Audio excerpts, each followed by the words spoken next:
Welcome to రాజనీతి. YSR Congress party social media చాలా strong అని చెప్తా ఉంటారు. స్ట్రాంగ్ అంటే సబ్జెక్ట్ పరంగా కాదు, ప్రత్యర్థులపై రెచ్చుకొట్టడంలో, ప్రత్యర్థులను ట్రోల్ చేయడంలో, ప్రత్యర్థులను బూతులు తిట్టడంలో స్ట్రాంగ్. తెలంగాణలో బీఆర్ఎస్ సోషల్ మీడియా, ఆంధ్రప్రదేశ్లో వైసీపీ సోషల్ మీడియా, వీళ్ళిద్దరిని కూడా ఇందులో కొట్టేవాడే లేడు. వీళ్ళకి మంచి చెడు ఉండదు, మహిళలను కూడా చూడకుండా రెచ్చిపోతూ ఉంటారు. చివరికి వీళ్ళు హైకోర్టు, సుప్రీంకోర్టు న్యాయమూర్తులను కూడా వదలరు. వైసీపీ అధికారంలో ఉన్నప్పుడు వీళ్ళు ఎంతగా రెచ్చిపోయారో మనం చూసాం, న్యాయమూర్తులను సైతం ఎలా దూషించారో మనం చూసాం. అసలు 2014లో తెలుగుదేశం పార్టీ అధికారంలోకి రావడానికి సోషల్ మీడియా కూడా ఒక కారణం అని జగన్మోహన్ రెడ్డికి అప్పట్లో ఒక నమ్మకం ఉండేదండి. అప్పుడు తెలుగుదేశం పార్టీ సానుభూతి పరులు చాలా మంది స్వచ్ఛందంగానే సోషల్ మీడియాలో తెలుగుదేశం పార్టీ గెలుపు కోసం ప్రచారం చేశారు. కొంతమంది ఎన్ఆర్ఐలు ప్రచారం చేశారు, అలాగే హైదరాబాద్లో ఐటీ ఉద్యోగులు ప్రచారం చేశారు, అలాగే ఆంధ్రప్రదేశ్లో ఉన్నవాళ్ళు కూడా బ్రింగ్ బాబు బేక్ అనే పేరుతో పెద్ద ఎత్తున ప్రచారం చేశారు. ఇది ఆర్గనైజ్డ్ గా జరగలా, అంటే పార్టీ ఏదో ఆర్గనైజ్డ్ గా చేసింది అనుకోవడానికి లేదు, స్వచ్ఛందంగానే చేశారు అందరూ. దాని మూలంగా కొంత ఉపయోగపడింది అప్పట్లో. ఆ తర్వాత వైఎస్ఆర్ కాంగ్రెస్ పార్టీ ప్రతిపక్షంలో ఉన్నప్పుడు సోషల్ మీడియాని ఆర్గనైజ్డ్ గా నిర్వహించే ప్రయత్నం చేసింది. విజయసాయి రెడ్డి గారు ఈ సోషల్ మీడియా చూసే బాధ్యత తీసుకున్నారు. ఆయన మీడియా ముందు వాడే భాష కంటే దారుణమైన భాషని వీళ్ళు వాడేవాళ్ళు ఆ సోషల్ మీడియా అకౌంట్స్ నుంచి. వైసీపీ అధికారంలోకి వచ్చిన తర్వాత కొన్ని యూట్యూబ్ ఛానళ్ళకు డబ్బులు ఇచ్చి నడిపించారన్న ప్రచారం కూడా జరిగింది. ఇప్పటికీ నడిపిస్తున్నారన్న ప్రచారం ఉంది.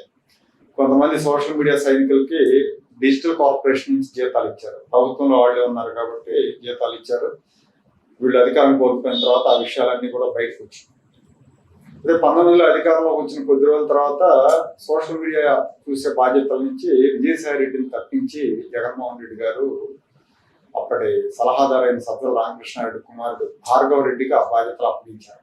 డబ్బులు ఇచ్చి ఫేస్బుక్, ట్విట్టర్లో ఫేక్ అకౌంట్లు నడిపించారని, ఆర్గనైజ్డ్ గా కొందరు యూట్యూబర్లకు డబ్బులు ఇచ్చేవాళ్ళని బాగా ప్రచారం జరిగింది. వీళ్ళు ఏం రాయాలి, ఏం చెప్పాలి, ఏం పోస్టులు పెట్టాలనే స్క్రిప్ట్లు కూడా భార్గవ రెడ్డి టీం పంపేదని ఇటీవల పోలీసు విచారణలు జరిగినప్పుడు వీళ్ళ మీద చాలా మంది అదే చెప్పారు. వాళ్ళు ఇచ్చిన స్క్రిప్ట్ ప్రకారమే మేము మాట్లాడామని, మేము రాసామని చెప్పారు. ప్రత్యర్థి పార్టీ కార్యకర్తలు వీళ్ళని పేటీఎం బ్యాచ్ అని టీచ్ చేస్తూ ఉంటారు.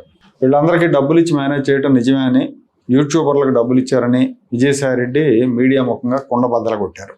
ఈ జర్నలిస్ట్ సాయి స్వీయ పరిజ్ఞానాన్ని ఉపయోగించి ఈ జర్నలిస్ట్ సాయి అనేటటువంటి వ్యక్తి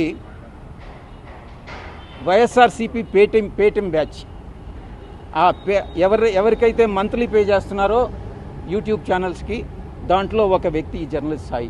ఒక యూట్యూబర్ చంద్రబాబు నాయుడు ఇచ్చే డబ్బులతో విజయసాయి రెడ్డి పార్టీ పెడుతున్నారని వీడియో చేశారంట.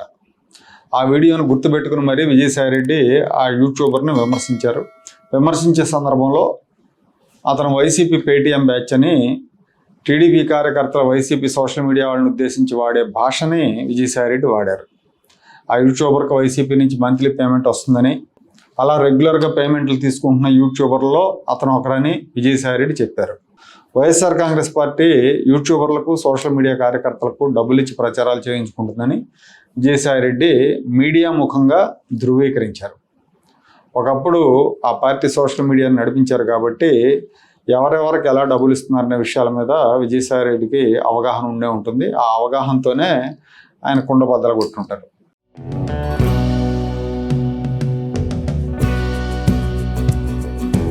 Like, share and subscribe to Rajaniti channel.